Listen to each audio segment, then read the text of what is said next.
Welcome to the Horror Friendly Podcast. It's not over till that bitch is dead. Let's delve into that a bit deeper. I'm going to be like the peacekeeper between you two tonight.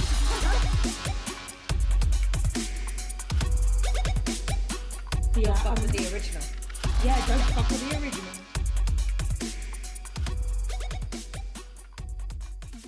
Hello, everyone, and welcome to the season finale of season 7. Had to check there. I know, I was holding a pen. For the prompt. I couldn't even get my fingers up because I was holding a pen.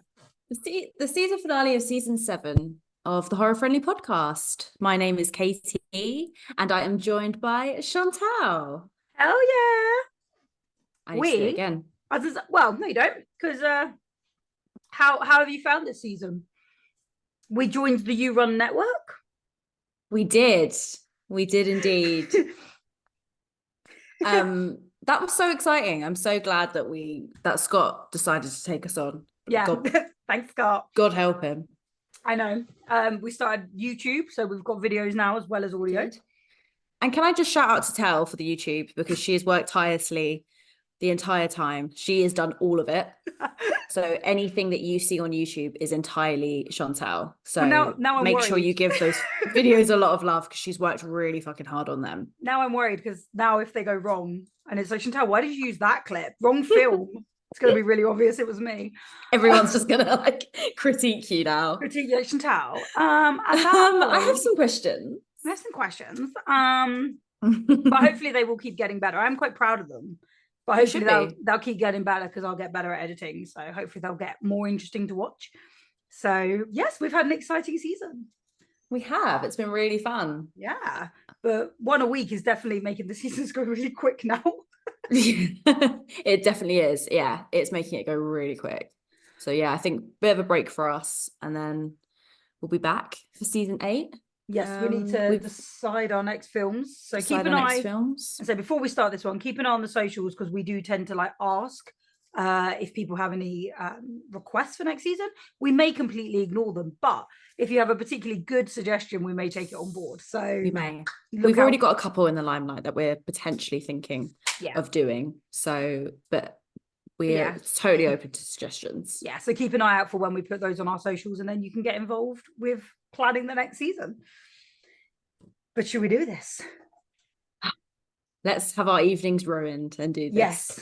Welcome to another Monday night. Okay. So this week we have decided to cover as our finale Audition, the 1999 horror romance.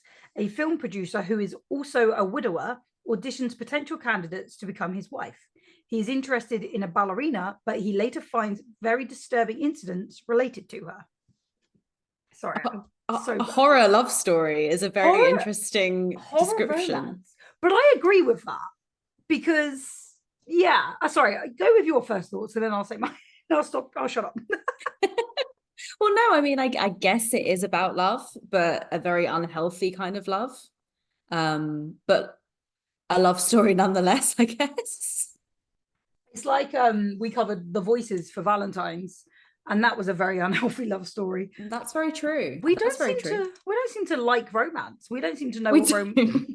Actually, I was going to say we don't seem to know what romance is, but we know what unhealthy is. So we're on the right track. We do. We're definitely on the right track. Yes. That's a good start. Yeah. So do you remember your first time watching this? No. It was a couple of years ago now. I think I watched it when it came out on Shudder a few years ago, and I'd heard so much about it, and it was kind of on par with Martyrs, which is a film that it's been largely compared to, which I've not actually seen yet, but it's kind of like an extreme horror esque kind of thing, body horror, that sort of thing. So I wanted to watch it for a while, and so it was a few years ago, and there were bits that I do remember of it that sort of came back, but it was really nice to revisit and give it a couple of watches, because I think this film does need a few watches. Yeah, I can imagine there's some bits that stay with you. Yes. What about you? Is this your first time watching it? This was one. I feel like this is happening a lot recently, but again, that's why I wanted to do the podcast, because I know I've always loved horror, but you always just end up too busy. And I was like, no, I need to like actually sit and watch films that I love. But I do think horror romance kind of works because it does feel like two very different films, or sorry, two halves of the film are very That's different. true. And I honestly think this could have been a romantic film. It almost would have been like a romantic comedy when she found out it was all an audition and a setup, and she could have got angry, and then they could have been like slapstick bullshit, and it could have become a romance. Do you know what I mean? So the fact it went a very different direction, because there was like quite a bit of the way through it, I was like, the music, everything, nothing about this is implying horror for like quite a lot of the film. So yeah, and then as you say, it then suddenly takes a left turn and it's body horror and it's quite extreme, and it's honestly though it was a bit of a head fuck because like so much suddenly happens. It was a bit of a head fuck trying to be like, what the fuck? And I did Google it afterwards, and a lot of other people said the same. They were like, I had to come to the internet like for some clarity. So I was like, okay, at least it wasn't just me being like, what the fuck? But yeah, it was good. I'm excited to dig deep into it. Yeah. I think the bit that was the head fuck the most for me was the goings in between his hallucinations. So it was kind of figuring out what was real and what wasn't. That got kind of confusing to me. Yeah. But again, it didn't really feel like something, I think we've spoken about it, like The Witch. It didn't feel like something I had to understand every single bit of it. It was kind of like, it's meant to kind of be a head fuck. Like he's meant to be going through this kind of weird mindset where he doesn't know what's real and what isn't. And you're sort of on that journey with him. Yeah, actually, that's probably a good way to say it, is that you are on that journey, because it was when he like woke up from the dream to then realize he was still in it. And I made a note like, are you kidding me? Was half that film a dream? And then 4 seconds later it's not, and I'm like, wait, what is happening? I was like, every time I had a question it was answered within like 30 seconds, but then another question took its place. Like you are constantly chasing your tail with this because you're like, I don't know what's happening. Which again, for me I was like, I want more clarity. But that's what the internet is for. Yeah. Yeah, I did wonder whether that second half you were going to be like, this is fucking shit, what is going on? It's a little bit like, I think for me this is one of those like artsy, it felt like an artsy film where they again try everything, and whether that, it definitely worked in the sense of trying to cause confusion and understanding his confusion, but it did leave me fucking baffled, because again I was like, dating someone new and exciting, and then finding out that like they're a fucking killer is terrifying. But then to suddenly wake up and realize it wasn't, and then to be on the floor, also I couldn't understand why she was attacking him, because again, like, she's put out or like made out to be this horrible killer, but when you find out why she's killed these guys other than our main character, it is a bit like, well, they kind of deserved it. Do you know, it's one of those, like, she wasn't killing for the sake of it, she was killing men that had hurt her. And then that's true, like her stepdad. Yeah, and her dance teacher. Shit, I only watched it yesterday, why can't I remember? Well, I don't know if it was implied that that was her stepdad, that guy, the one that would like scold her if like, shit, was he the stepdad? The stepdad was the one in the wheelchair, because somebody read, there's a book, this is based on a book, and they said in the book the stepdad didn't have feet, which is why she kept cutting the feet off. Again, I thought that was just so they didn't run away, but I didn't realize actually I thought the guy was in the wheelchair because she cut his feet off. So I didn't realize actually the wheelchair came first. So I think they're the same person. I think the ballet person is the same one with no feet. So I think that's the stepdad. Yes. And then the other guy, or the one she killed in the bar, like her ex-boyfriend. Although again, apparently in the book that wasn't actually a murder. It was she cut his feet off, which, okay, yeah, bad. But he died of a heart attack. She didn't kill him. Although I'm probably sure she was probably going to, the heart attack just came first. Yeah. So I'm not saying that was a good thing. I'm not saying, I'm not excusing Team Asami. As I'm not excusing her for that, but technically I know it what you wasn't mean. that. Yeah, I know what you mean. It is like she was so fucked up by her past and what happened to her and her stepdad abusing her constantly, that it drove her mad to, I mean, because when when she kidnapped our final guy in the end, Yeah. she was saying like, oh no, you also love your son. Like no one can just love me and me only. Yeah. And you know, that kind of shows how many sort of issues she's got. Because that's the bit that threw me. So when Shikaru was I actually thought I thought it was going to be a sweeter scene, like when she's kind of getting into bed and she's like, I want you to look at me, I want you to see me, I want you to see my scars. And I thought it was a little bit not done the best way, but I thought the message was quite nice. And then when it's like, I want you to love only me, and I was like, how does she not know he has a kid by this point? I thought he'd mentioned the kid, but maybe I might have got confused because I was trying to keep up with everything. It could be that she was just delusional and just wasn't even thinking about the son and was just like, no, you can't love your son. Like she might have known about the son, but she was just like, that's not important because he can only love me. It's so sad as well because like a love for a partner and a love for your child are two very different things. And she doesn't know that. She doesn't understand love. No, especially when she was treated so horribly by the men in her life.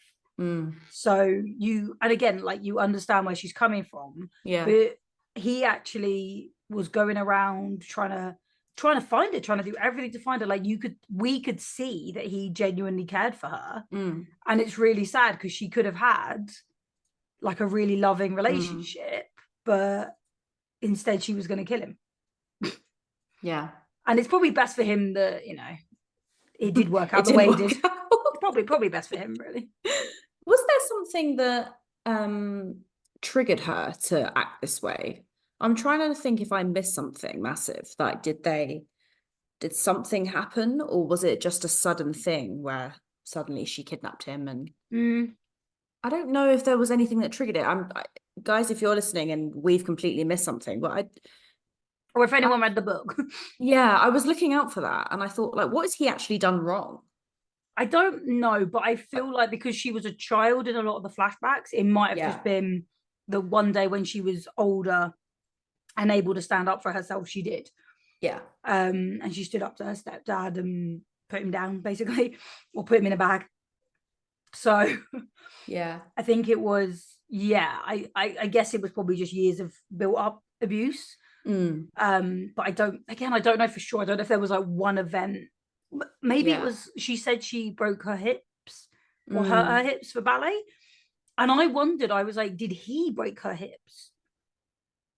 Because she was trying to get away. So I don't know if like again, I'm speculating, so I don't think it was in the film, but I don't know if he broke her hips and she snapped, or if she hurt her hips, had to give up ballet, and ballet was meant to be her escape, but that actually once she realized she couldn't leave, she just fucking tried to kill everyone. Or maybe she killed them first and then was going to run away. I don't know. Yeah. Well, yeah, I mean, she was never going to find her happily ever after because there was always going to be something wrong with whoever she is with. So that's why with the main guy, I was kind of like, what's this guy actually done wrong? Like, he's actually been very sweet and caring with her, but it's her. She's a, serial killer. She's a psychopath. She needs help. I'm not gonna label her a serial. I think she technically is a serial killer because I think she killed over 3 people. Yeah. Well, they weren't technically dead. She was keeping them alive. That's true. Although I don't know if that's worse. I don't know. Eating her vomit for dinner. I'm not sure. Do you know what's worse? That sound effect. I thought she had diarrhea. I didn't think it was vomit at first, and then oh my god! Imagine if it was shit. Like either way. Either way, yeah. And then him eating it, I was just there like, I'm glad because you kind of slipped up and told me like that. Sorry. No, it's absolutely fine because then I knew not to eat dinner while watching the film. Yeah. Yeah. I was on Letterboxd after watching the film and someone was like, oh, I made like the best burrito of all time. And then I sat down and watched it and I was like, fuck this burrito. I'm not eating this. But to be fair, that's quite far into the film. So even if you start the film eating dinner, in theory, you're fine. He paused it to make the burrito and then he continued and then, yeah. Oh, my heart breaks for him. I know, my heart breaks for him. It's very sad. We actually had to do this the other day, didn't we? We were like, let's eat dinner before we put Yeah. this film on. We were right to do that. We've only had to do it with a couple of films, but we've been smart. We have. But yeah, I was such a weird sound effect, and I was like, oh, what is happening? Yeah. What did you think of the guy in the bag? Scary. When it moved the first time, that scared the shit out of me. Really made me jump. Yeah. And even kind of, well, it's funny watching it for the second time because you see the phone ringing and you see a bag, and I know what's in it, obviously from watching this before, and you do see it in a very different way. Yeah. But as a first time watcher, I was like, what the fuck's in there? There's something in there. You know, it's a horror film, but and when you were saying about how like the first half was kind of like a rom-com, well, not a rom-com, but like a romantic thing, you know, like a comedy. Like, yeah. But when he was ringing her, you could see her sitting by the phone, like looking kind of creepy, and so it did bring you back to the horror elements slightly as well. That was only when we saw her in her flat. That was the only giveaway that something was wrong. Something was off. And I think that was obviously supposed, because again, if we're following his journey, you don't know what your partner's like behind closed doors, literally. You don't know if they've got a body bag on the floor, which is terrifying. But it was the way she was like sleeping against the wall, because again, you kind of expect, if it's a girl sat by the phone, her to have a bed and a decorated apartment, not a body bag, sat on the floor, like not sat on the floor with a sack. I thought that was a cut-up body.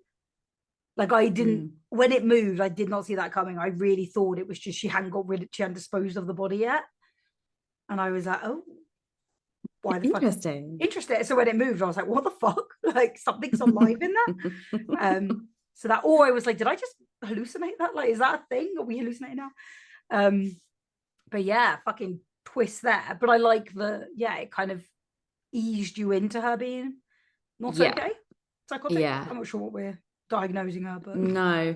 But no, I like the use of the bag because it was always there.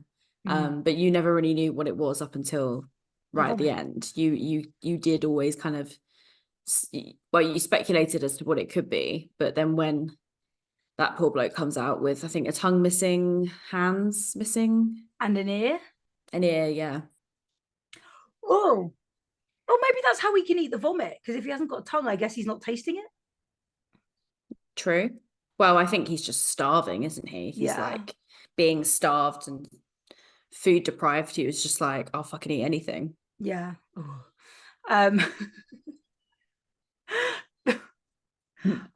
Maybe he doesn't know what it is, but I think he had eyes. I don't think she'd cut them out. I don't think so. No. I don't know. Gross. What did you think of the fact it was an audition? Like that kind of play on it? Interesting. It was a strange scene when it was like that little montage of them trying out the women. Like it was such a different tone of the film. This film just gave loads of different kind of tones throughout. Like you never really pinpointed what the fuck it was. So that part was rom-com because it was like a montage. Yes, great. Yeah, it was I like the idea of it. I think it's a really interesting concept for a horror film. The way it was executed was just really like interesting for me. It was just so strange, like, and rewatching it, knowing what happens at the end and how like horrified it goes. It was really weird watching like this kind of like with the songs in the background and all of that. Well, what did you think? So I literally wrote down actually a very good concept for a film because it was something we hadn't seen before. I do not agree with it as a practice. Like, do not audition your fucking future wife under false pretenses. But I was like, that is something we haven't seen before. Why did one girl have to get naked? Yeah. Like they only had like 10-minute audition slots and one of them was stripping. And I was like, was that her choice or theirs? Like what happened there? But that bit was a rom-com. That was like upbeat music. They laughed at. I actually tried to look up the joke because I was like, I don't get that joke. I'm sure it was funny, but I don't get I'm it. sure it was hilarious. I still don't get it. But it was that, and then I was like, how do you? But I was like, if this works out, he obviously kind of did answer it because he did tell her that actually we haven't got the money for the film, it's not going to get made. But I was like, how would you explain that to this person? Like, oh, we met at your audition, but it was a fake. But I've met my wife. Like, do you have to keep up that lie for the rest of your life? Well, that's the thing. But I think he saw a wife as, or a second wife as someone who'll just be able to like kind of look after him, and not be a companion really, or kind of a companion, but not someone, sort of someone that he can provide for. And he had a bit more of a traditional view of who this woman should be, as opposed to maybe his first wife, who he clearly loved dearly. This seemed to be kind of like something he has to do. He has to remarry. So like the way his son so casually was like, maybe you should get a wife, and Yeah, his friend was like, yeah, like what, like not those stupid girls giggling because they're giggling in public. So my friend used to live in Japan and said like one of the things she found she did struggle with was that very old-fashioned kind of traditional women's and men's roles, and especially coming from like England, it was really something she really struggled with. I can just see you casually trying to plug your laptop in. sorry. No, you're so subtle. I love it. It's the reality of laptops. But yeah, so you do see a lot more of that where was it his best mate who said like a man can't function without a woman's help? Or was it no, it was his maid? I think it was his maid. Yeah. I So want to like say. she There is a general view here that, like, you know, he is expected to remarry, and expected to, and it's quite interesting that a man is expected to remarry, in this kind of, because you would think if it was a woman, you would think, oh, you need someone to remarry, someone to provide for you, someone to, but it seems like the pressure is on both genders, to remarry, and you know, it kind of is becoming the expected thing. Yeah, I think it is that kind of cultural view of what each gender brings to their partnership, and it does very much, we very much see that in this film. And it like, but even the son being like, oh, you can have a second wife that's 2 years older than me as long as she cooks good, and it's like him having requirements for his dad's wife, and it's like those societal expectations, and again, so true, so normal or so casual to them, like in conversation, whereas we'd be like, wait, what? Excuse me? Because what was she, 24? Yeah, And what was he, like at least 40? at If he's least, got in his 40s. I say he's got like a 16-year-old son, like he's at least in his 40s, I think, if my math works. But you could see like what he kind of like saw in her. She was very like soft spoken and very much like different to the others. Like she wasn't putting on a show, she just sat there and kind of like said what she had to say, and he was immediately like drawn to her, which it's quite interesting. I did think, yeah, because it was the essay, I thought that obviously talking about being broken, and again I think that does play into the he lost his first wife who he did love, and feeling broken from that experience, but the fact she was always in like perfect white, and as you say, very soft spoken and very this perfect idyllic human, and then hiding that kind of her scars and her tarnished past and everything else as perceived. So I think he liked that, and it was like, less we can look happy together, because there was that spoken about as well, how like all men in Japan are lonely and everyone is sad, and it's this, you know, everyone's hiding something. So I think the fact she was willing to talk about it actually was better for him. I just unfortunately was a little bit, there were other issues going on. She didn't there were a few other things going on, a few other men hiding underneath her bag. So it was very interesting. Apparently, so you know the scene when they're in the restaurant, apparently in the book there was a scene, or in that scene, one of her, I think it was like an ex-boyfriend or the bar owner or someone, was in there in a wheelchair, and when he sees her, he gets his like companion, I don't know if it was like his mum or his girlfriend, I don't know, but he gets them to take him out, So there was like other clues like within the Oh, book, wow. which I kind of wish we'd seen. Well, yeah, because I didn't think she left anyone alive either. So Well, he that's was a alive different. because he was puking. Well, he was alive, yeah, but like, as in, let them go. Like, Mm, I'm surprised she let that person go and to go and live a life. I mean, maybe that's also what she does. yeah. But it's also that, like, again, I think there is a lot of like toxic masculinity where it's like they don't want to say they've been hurt by a woman. Mm, Or if he'd done something to her, he mm, knows if he does go to the police, she'll also go to the police. mm. So I don't know. I don't know why it wasn't flagged. But I did like that his best mate was kind of trying to look out for him. Like, I've done a background check. Be careful, it's dodgy. Yeah.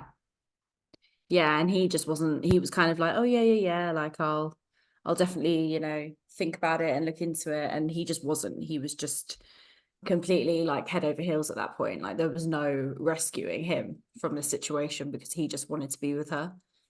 Even his son said it, like, I'll meet her because you're blinded by love. Mm. And it was so on the nose. I was like, oh Yeah. God.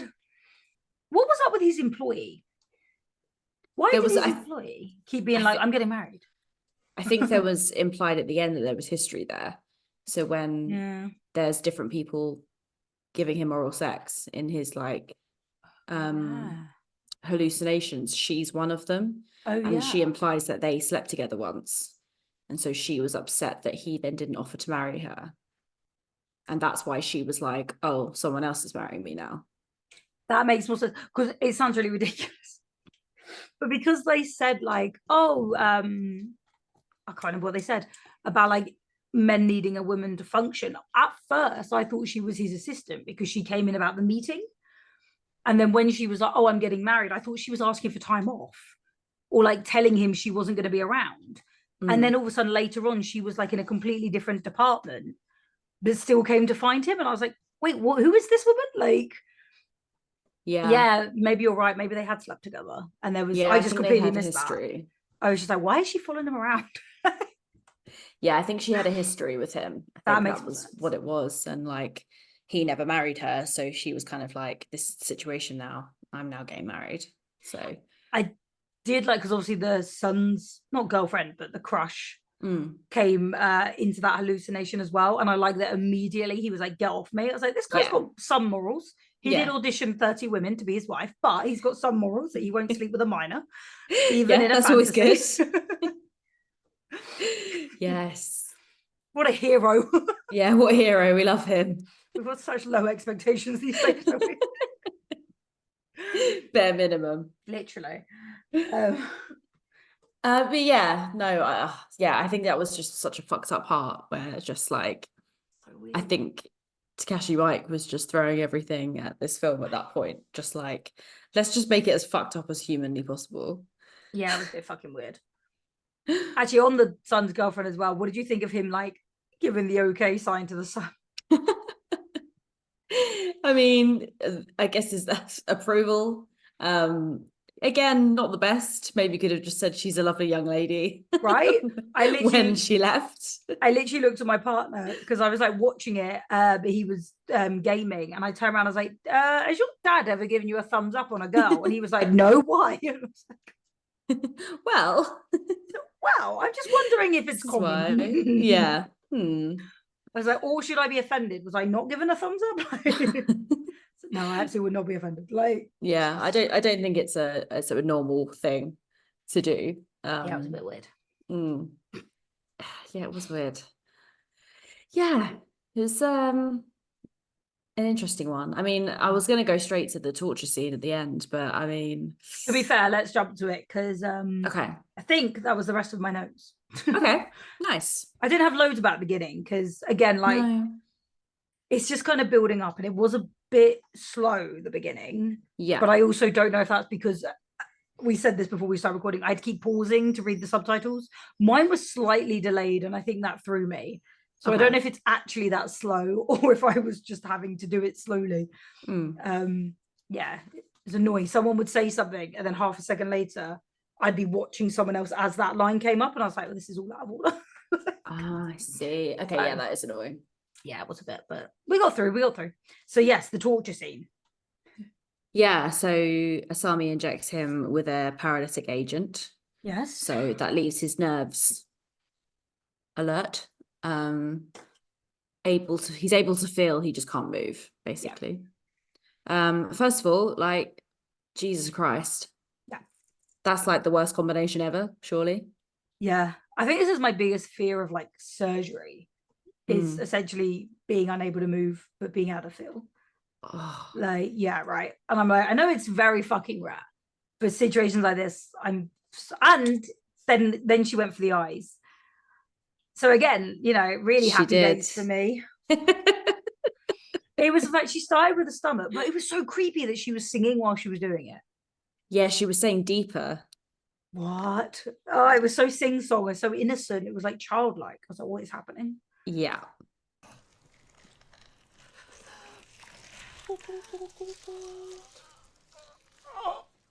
Oh, no, it does. Kiri Kiri is translated as deeper, deeper. Oh. In the English subtitles, and elsewhere as cut, cut. Oh. It is actually the Japanese onomatopoeia for describing sharp pain. Oh. So it's kind of like, yeah. Okay. Kiri, Kiri, Kiri. Ah, but it was the voice she did. I know she was quite softly spoken the whole time, but it was almost like sing-songy, and I was like, yeah, it was like a sweet kind of lullaby. But then she like started with his stomach and was like, this is the most painful part, and under the eyes, and I was like, I literally was like, oh my god, they're in his eyes, and then like they were very fucking gross. Leave the eyes alone. Yeah, like you didn't really see her put them in the eyes. No, they were like underneath. Yeah, you saw like the aftermath of it, but you didn't see her actually do it. Yeah, because it was like the skin bit. I don't know obviously if it hit the eye, but I'm assuming it did. Because my worst nightmares always have to come true. But yeah, the eyeball. Yeah, it would have hit the eyeball, wouldn't it? I think so. I'm assuming so. But yeah, because it was like acupuncture needles.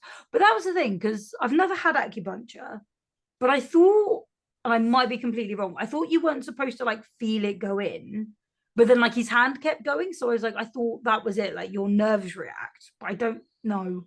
Maybe it depends where they hit. Yeah, maybe where. And also I think she was probably putting it deeper than like you would acupuncture. Yeah, she was probably doing it. Well, obviously she was doing it so he would feel pain. So she was probably putting it way deeper than it was an acupuncture needs to go. Yeah. Yeah. But then and then the son came home and she looked like way too. But this is my thing. So she didn't want him loving his own son. But did she think if she killed the son and kept him, he'd still love her? Like, you just killed her son. No. Well, before that, she cuts off one of his feet. Oh shit! Yeah, with the wire saw. Is that a piano wire sort of thing? Yeah, she said it can cut through any skin and bone. Yeah. It really reminded me of the scene in Hereditary when she decapitates herself and you can really hear it. Yeah. But you could, I mean, it's like the noise of it got louder and louder. And I know like Takashi Miike did that on purpose, but like that was awful. Like it really made me cringe. I was very uncomfortable in that scene because you could hear it. Yeah. That was awful. It's unsettling. Very. But I think imagine again for him hearing it and feeling it while not being able to move. It's just a whole horrible combination. It's literally a horror story. It's such a horror film. It's yeah, it kind of like hits different to other kind of torture scenes we've sort of done in previous, like with Hostel and Saw and things. You know, it is torture porn. It's for, you know, you're watching it and you're not taking it massively seriously. But this is a completely different film.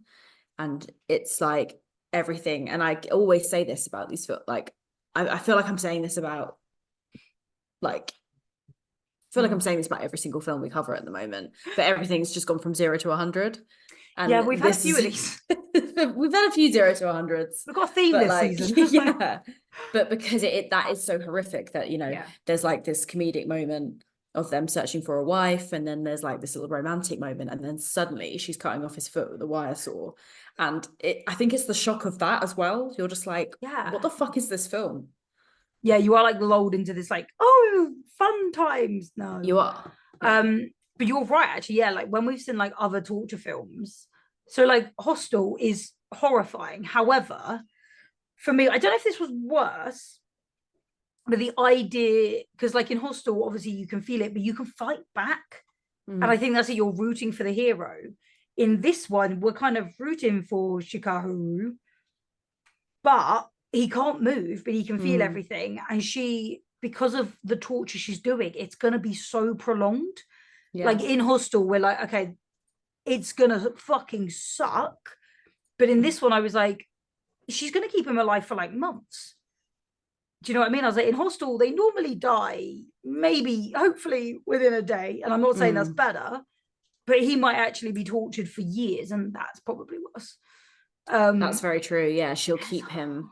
Yeah, she keeps them alive to eat vomit with no feet, so they can't run away.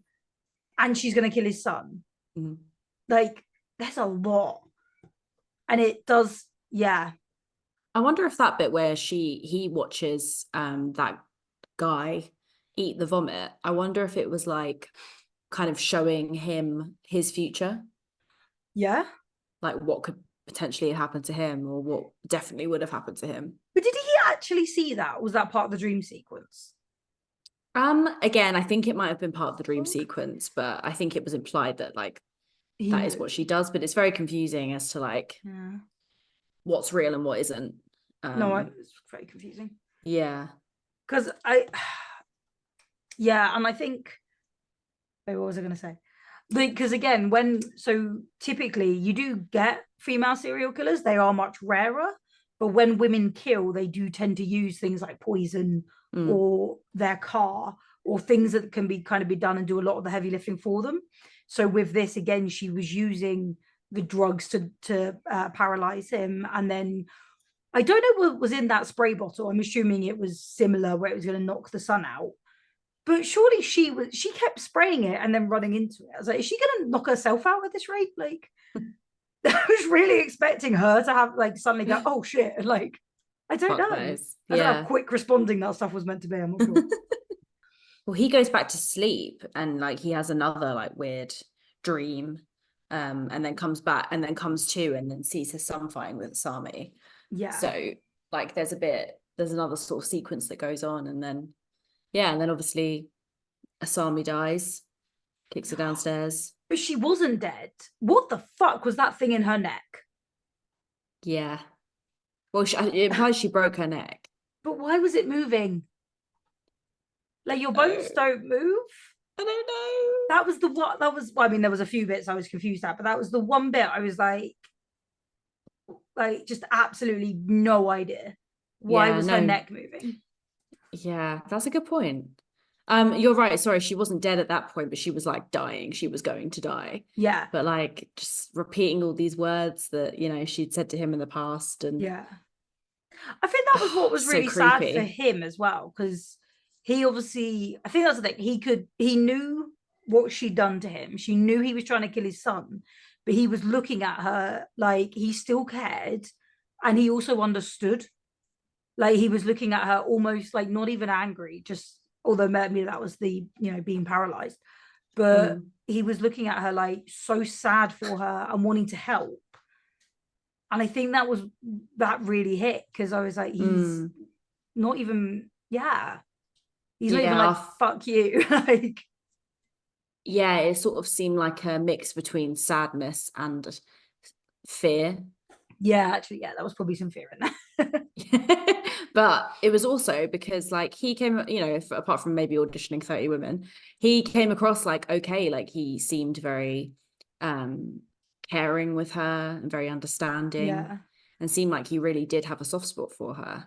And because even in one of the dream sequences, his wife tries to warn him against her, and he's like, no, she's a good woman, like this is what you wanted me to meet someone, like she's a good one. And he was a ride or die for her. So you're right. I think there was a mixture between like heartbreak, sadness, fear, relief, probably. Like there was I would imagine there was quite a bit of a relief. Yeah, like his son was alive, and he was like, thank fuck. Exactly. And son was alive. Yeah, like it's really she can't harm him. Yeah. Sorry, I completely spoke over you. It's okay. was trying to find the other bit. I can't find all the bits I did earlier where it was like kind of explained a bit more about it in relation to the book. And I think it said in the book, she wasn't dead at that point, and the son ended up having to kill her with an axe. And I don't know if it's because she like got back up and tried again, or if he was just like, I'm gonna put you out of your misery. And I'm trying to find the reference and I can't. But yeah, so interesting again that it wasn't even like the end. It was they had to then continue a bit more. Would you be interested in reading the book? Yeah, actually, I think I would, because I like this sort of thing, like the psychology as to like why she's doing that. It sounds really good. It does. Again, that wheelchair scene sounds fucking awesome, like in the restaurant. But I also, yeah, I really want to kind of understand a bit more. I mean, I think I get like why she was going after Shikaharu, but like compared to the other men in her life, he wasn't the same. No. But also she said like, oh, you auditioned all these women and you didn't choose me. And I was like, actually he did. Like the film was never real, but I don't think telling her that would have been better. No, I think like he would have had his arm chopped off as well as his leg. As well as everything else. Everything else, yeah. God. So yeah, interesting one. You do have a very interesting relationship with her. She looks interesting. She is interesting. She's a really interesting character. She looks, she looks fucking badass when she's got like her stuff on with all like her instruments and things. Like she looks terrifying, and she is a terrifying character, and it's a very horrific scene. But she looks fucking great. Have you ever seen American Mary? Yes. Yeah, she looks like that. Yes. Oh my God, that's so true. I wonder if there was some influence there. Maybe, because this was obviously 99, so quite possibly. Yeah. Well, I know Eli Roth and the Soska sisters, who directed American Mary, did consider this one of the best horror films ever made, alongside Eli Roth. So both of them, and that's really interesting with Eli Roth, because we were talking about Hostel. Oh yeah, cool. So and then obviously the Soska sisters directed American Mary, and they both gave this film credit for being huge influences in their work. And we've spoken about both of those films. So clearly there is a lot of influence that's come from this film. I mean, this film is regarded generally as one of the best horror films ever made. It's great. Yeah, it's great. And it does what it says on the tin. It is horrific, and it is a hard watch, and it's not for everyone. I wouldn't say it's not an extreme horror, I wouldn't say, but it's a very hard to watch at the end, especially if you're not used to that kind of horror. It's difficult. I think it would have been an extreme horror in 99. I think the problem is 20 years later we've all seen other shit, and now we're like, oh, that's timid, but that's not true. Yeah, that's true. You now have like August Underground, you have like a Serbian film.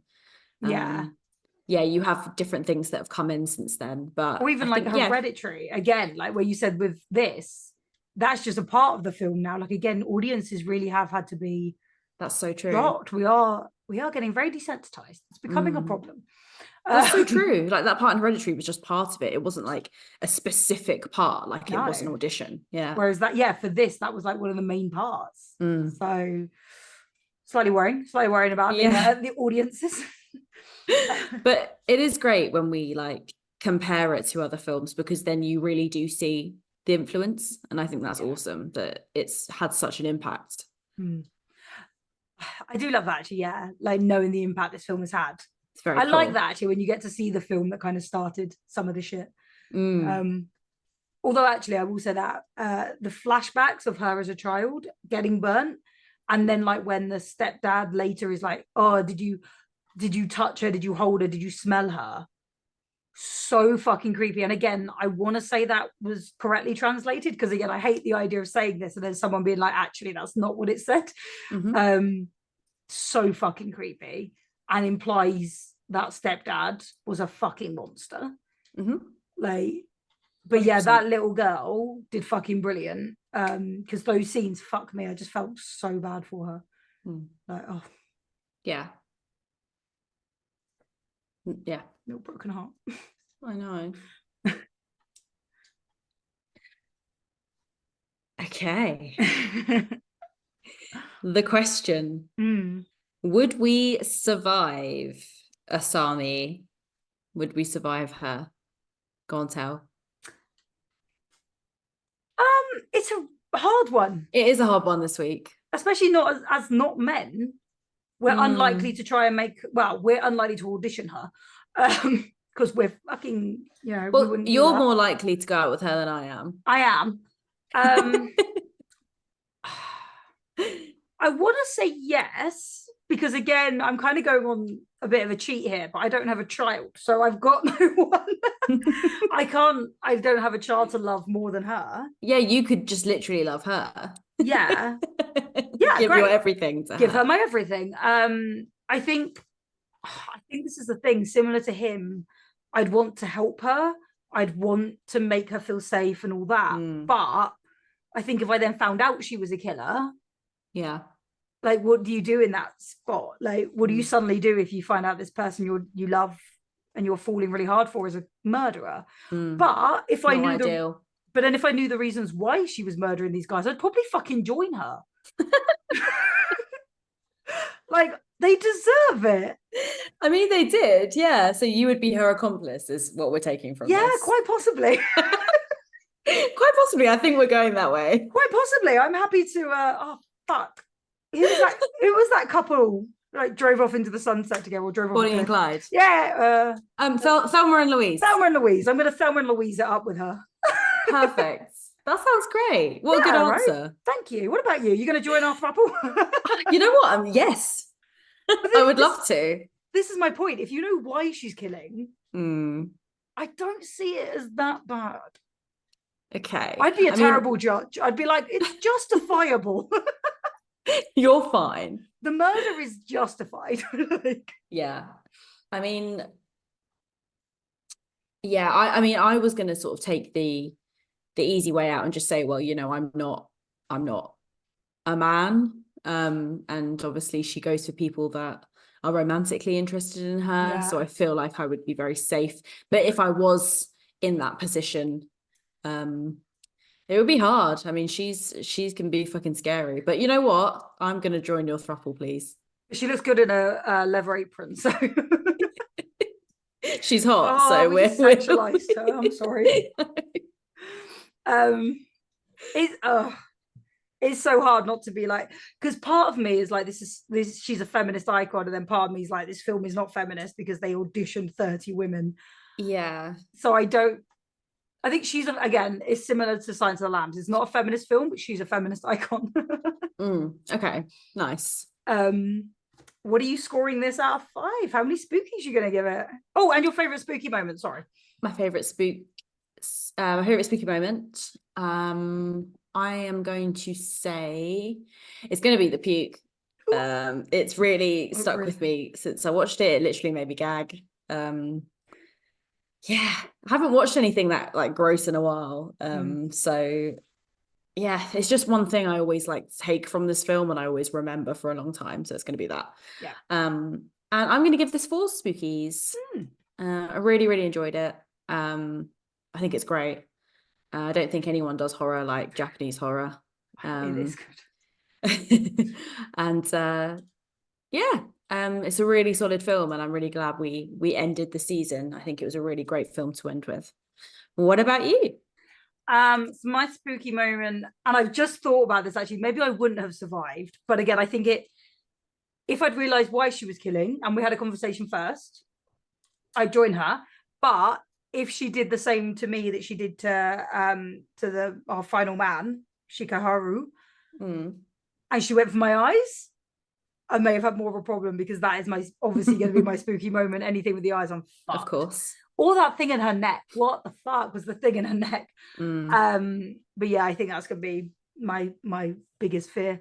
Do you know what? I think I'm also going to give it 4. I was going to go lower, but again, I think for me, again, as I keep complaining about, it's a pacing problem. Yeah. However, I think that was because it was subtitles and mine was being stupid. So I don't think that was necessarily the film's fault. Also, I think it's being that it's 99, I think the pacing was a bit slower. So I'm going to go with a 4 as well. Nice. Also, because I love all your lovely fun facts. about what it's actually done for horror as a whole. I think that's awesome. Awesome. Amazing. That was our audition episode. I nearly blanked on the name of it then. That was our audition episode. Join us for our next season. We will be all over our socials when it is time for that. So you can, as we said, join in with the conversation of what is to come. Join in watching along so you can listen to us talk shit and know what we're actually rambling about. And until then, subscribe to us on YouTube, follow us on Instagram. I mean, you can follow us on Facebook, we don't really use it, and all the other platforms and everything else as we go. Until then, bye. Bye-bye. Don't die. Don't die. Fucked it again.